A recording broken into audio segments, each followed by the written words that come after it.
Hello, how are you? I hope that you are feeling better. Please like video and subscribe my channel. My name is Samantha Clark, a 39-year-old woman living in the quiet suburbs of London.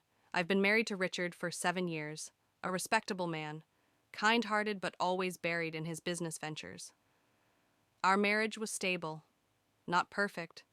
We shared a life, a house and responsibilities, but we hadn't shared emotions for quite a while. Richard had a son from his previous marriage. Daniel, who just turned 20, had been living with us since he was 16.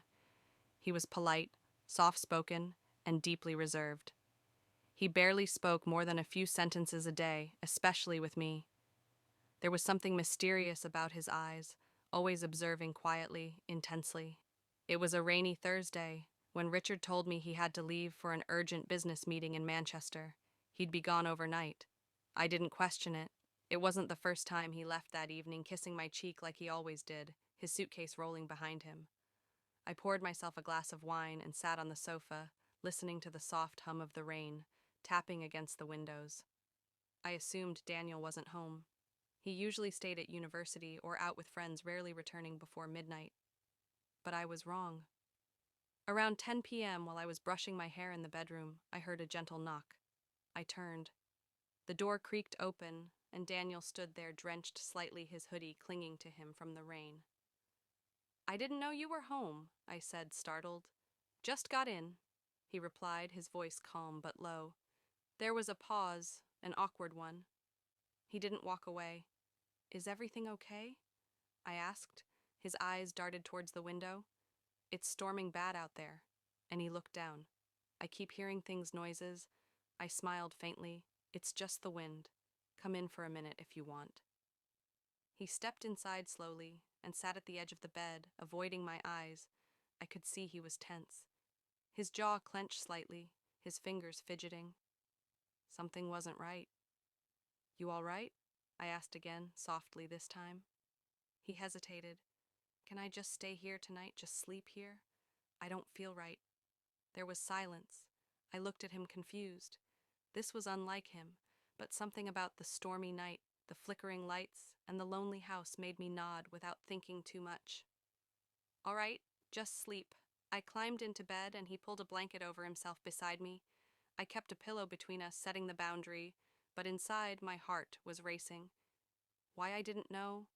Maybe it was the unusualness of the situation, or maybe it was something I had never dared to think.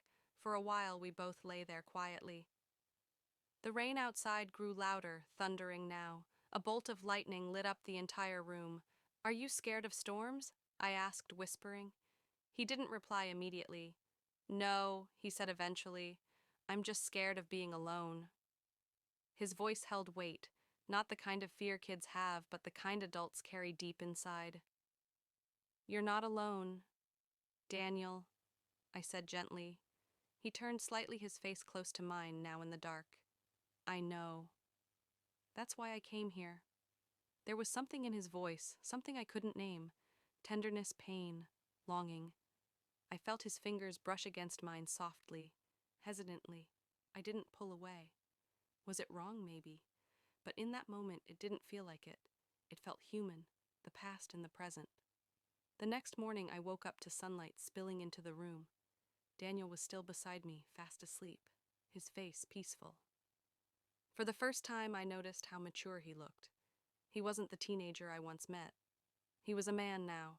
I quietly got up and went to the kitchen. As I sipped my coffee, my phone buzzed. A message from Richard. "Meeting postponed, heading back tonight." A strange guilt crept into my chest. Nothing had happened between me and Daniel, but something had changed.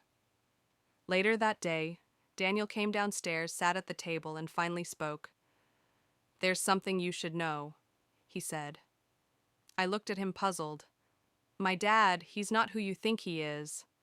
I raised an eyebrow. "What do you mean?" Daniel swallowed hard. "He didn't marry you just for love. He needed someone to cover his tracks, financial ones." "What are you talking about? He's in debt, deep debt, gambling, bad investments. He used your savings to pay off a few." I found the bank statements. That's why he travels so much. It's not always work. My heart pounded. I didn't want to believe him, But deep down, I had felt things weren't perfect for a while. Daniel placed a folder on the table. See for yourself. I opened it. Documents, transactions, my own account showing withdrawals I never made. He said, if I ever told you, he'd cut me off, but I couldn't keep quiet anymore. Not after last night, my world spun. You think he married me for my money, I whispered. Daniel nodded. And what about you? Why did you come to my room? He looked at me, his eyes soft. Because I've wanted to talk to you for a long time. You were the only real part of this house, and because I care about you more than I probably should. My breath caught. He stood, walked over, and gently placed a hand over mine. Last night wasn't a mistake. It was the first time I felt peace in this house. The decision. Richard came back that evening, cheerful as ever. I didn't confront him immediately. I watched, observed, and over the next week, everything Daniel said began to add up. Late-night calls, hidden folders, unexplained credit card charges, lies. One night, when Richard was asleep, I packed a bag I left with Daniel. We didn't run away for love, we left for truth. 1 year later, we moved to Brighton. I started a small bookstore. Daniel took up photography. We lived quietly, far from the shadows of our past. Yes, we were judged, but we didn't care. Because sometimes love isn't just about age or roles.